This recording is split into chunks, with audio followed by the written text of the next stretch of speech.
তার মানে কি উন্নয়নের ফাঁকা বলি ছিল এতদিন? দুটি দাবির কথা মূলত বলেছে। এক, এই ফরিদপুর শহরে সিটি কর্পোরেশন করা, এবং দুই, ফরিদপুরকে বিভাগ করা। তাহলে আজকের এই নির্বাচনী জনসভায় আপনাদের সকলের সামনে আমি এতটুকু বলতে চাই, ইনশাল্লাহ বিএনপি সরকার গঠন করলে আগামীতে ধানের শীষ আগামী 12 তারিখে নির্বাচনে জয়যুক্ত হলে পরে বিভাগ গঠন করলে যদি এলাকার মানুষের উপকার হয়, বিভাগ গঠন করলে যদি মানুষের সমস্যার সমাধান হয়, তাহলে ইনশাল্লাহ জনগণের সেই দাবি বিএনপি পূরণ করবে।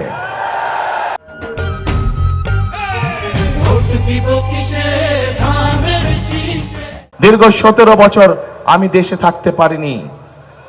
আমরা দূর থেকে শুনেছি প্রত্যেক এলাকায় বলে অনেক উন্নয়ন হয়েছে, কিন্তু যদি উন্নয়ন হয়েই থাকে তাহলে প্রার্থীরা কেন এত সমস্যার কথা বলল?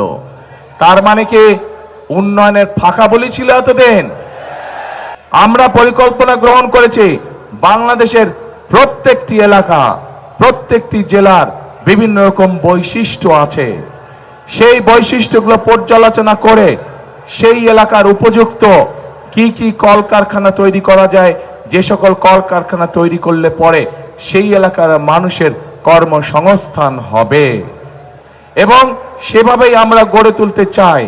কৃষি এবং শিল্প দুটোকে আমরা গড়ে তুলতে চাই, যাতে করে প্রত্যেকটি এলাকার মানুষের কর্মসংস্থানের সুযোগ হয়, যাতে করে সেই এলাকার মানুষ আত্মসম্মানের সঙ্গে বেঁচে থাকতে পারে। প্রিয় ভাই বোনেরা, আমাদের পরিকল্পনার একটি অন্যতম আরেকটি অংশ আছে, সেটি হচ্ছে বাংলাদেশের সমগ্র জনসংখ্যার অর্ধেক হচ্ছে নারী। এই নারীদেরকে শিক্ষার আলোয় আলোকিত করার জন্য, এই মা বোনদেরকে শিক্ষার আলোয় আলোকিত করার জন্য দেশনেত্রী খালেদা জিয়া যখন দেশ পরিচালনার দায়িত্বে ছিলেন, সেই সময় তিনি ক্লাস 1 থেকে ক্লাস 12 অর্থাৎ ইন্টারমিডিয়েট পর্যন্ত মেয়েদের শিক্ষা ব্যবস্থা ফ্রি করে দিয়েছিলেন। এই পদ্মা ব্যারেজ নির্মাণের কাজে আমরা হাত দিতে চাই। আপনারা কি আছেন এই পরিকল্পনার সাথে? কারা আছেন দেখি হাত তুলে। পদ্মা ব্যারেজ নির্মাণে কারা আছেন?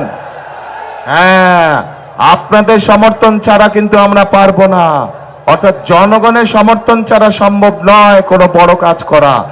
জনগণের যদি সমর্থন থাকে, ইনশাল্লাহ বিএনপি যে কোনো বড় কাজ করতে সক্ষম হবে।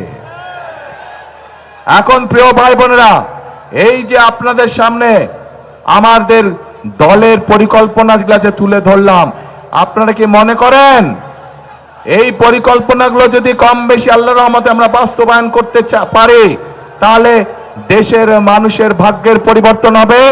আপনারা কি মনে করেন যে এই পরিকল্পনার কথা বললাম, কে মনে করেন দেশের মানুষের ভাগ্যের পরিবর্তন হবে? ইনশাআল্লাহ।